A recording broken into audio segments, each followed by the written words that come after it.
Allah subhanahu wa ta'ala says in the glorious Quran, in Surah Al-Imran, chapter number 3, verse number 110. Kuntum khaira ummatin ukhrijat lin-nas.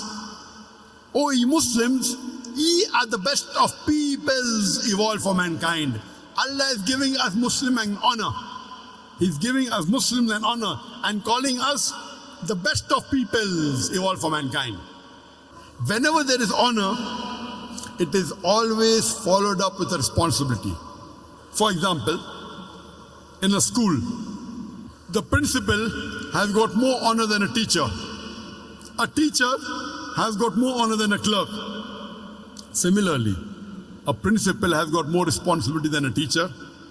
A teacher has got more responsibility than a clerk. There is no honor without responsibility. Allah subhanahu wa ta'ala is giving us Muslims in the glorious Quran. He is calling us the khaira ummah, the best people in the whole of humanity. Don't you think we have a responsibility?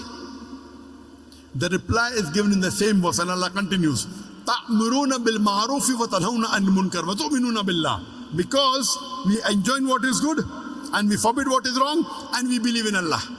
If we don't convey the message of Islam to those who are unaware of it, we are not fit to be called as khaira ummah. We aren't fit to be called as Muslims.